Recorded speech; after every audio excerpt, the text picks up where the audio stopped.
Komið sæl.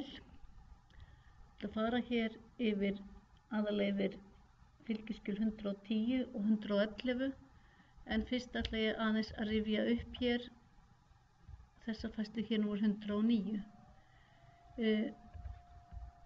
Ef við semjum við einhvern að vinnulaun sé 160.000 og síðan ætlum að fara að bóka það þegar að launagreiðslu kemur, að þá er 160.000 fært í debet. Það á að draga af starfsmanninum þar sem hann á að borga í lífeyrissjóð, þá að draga af honum þar sem hann á að borga í félagsgjald og þá að draga af honum þar sem hann á að borga í staðgreiðslu. Það sem hann á síðan að fá borgað eru 144.809 hér, þar að segja 160.000 mínus þessar 3 tölur. Síðan eigum þið eru sem sagt atvinnurekendurnir, síðan eigið þið að greiða þetta til lífeyrissjóðsins, stéttarfélagsins og ríkisskattstjóra. En þetta á starfsmann að fá greitt. Þannig að þetta eru gjöld sem ertu með 4 en skuldir þar sem ertu með 2. Þið skuldir núna launþeganum, það er búið að færa í bókhaldið að þið skuldir honum 144.809 krónur og það ætlaði að borga honum í lok mánaðar. Og það á að borga á móti starfsmanninum 8% í lífeyrissjóð hans. Þannig að það er koma viðbótar gjöld hjá ykkur vegna starfsmannsins. Það heitir mótframlag í lífeyrissjóð og svo skuldiði lífeyrissjóðinu þetta og það er 12.800 krónur. Þannig að samtals skuldiði lífeyrissjóðnum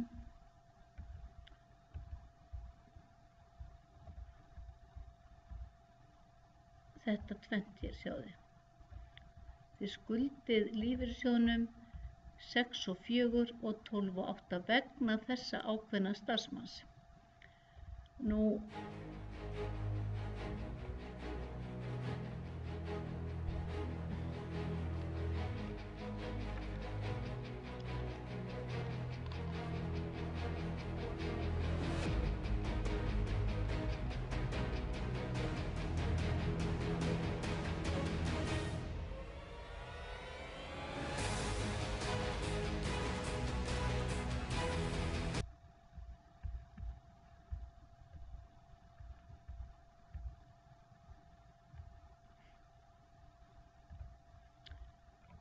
við höldum áfram hérna og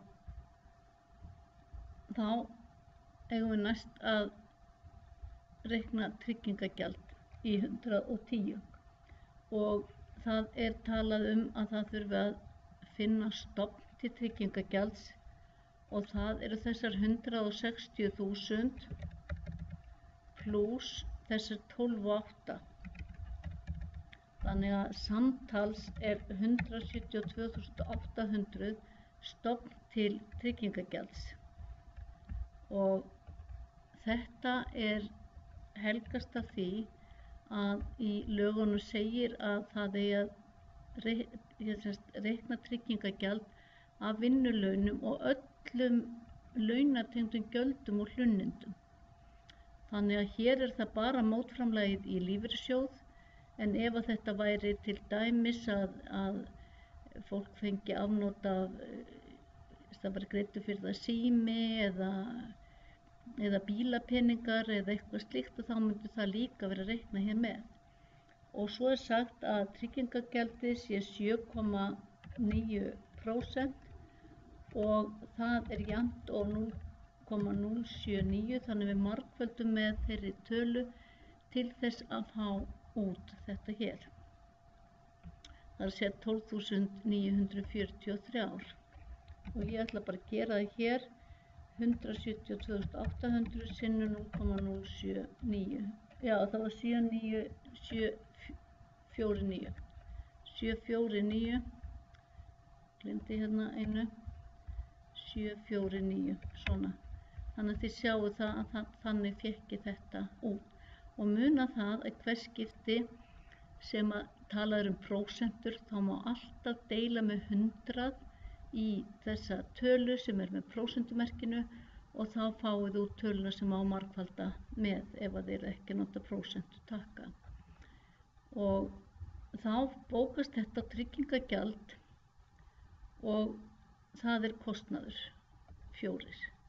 Þetta eru gjöld hjá ykkur alveg eins og vinnulaunin og mótframlagið. Svo borgið þetta ekki strax, þannig að þetta fyrir ógreitt tryggingagjald og kemur þar í kredit á móti. Svo borgið þetta í næsta mánuði. Og nú það færsla 111 og þá stendur ógreidd laun lögð á bankareikning starfsmanns. Athugið það að bankareikningur starfsmanns kemur ykkar bókhaldi ekkert við. Þetta fer út af ykkar bankareikningi og svo auðvitað millifærið á hans bankareikninga en ykkar bókhald á að taka til ykkar banka. Þannig að þetta bara fer út af bankareikningi en þá verðum að vita hvað eigum að borgunum. Og hérna var svo tala, hérna voru ógreiddu vinnulauni, þetta skuldiði, þið skuldið sem sagt þessa tölu hér og ef að þið setjið hana í debit þá það að þurrka út skuldina, sjáðu. Hérna var henni kredit og nú það greiðana, þá þurrkast skuldin út, það komið jafnt báðum megin og síðan kredit á banka. Og munið það að kalla eftir skýringum ef að það eitthvað sem vantar í annarkvort vídeó eða eitthvað. Þið skrifið mér þá bara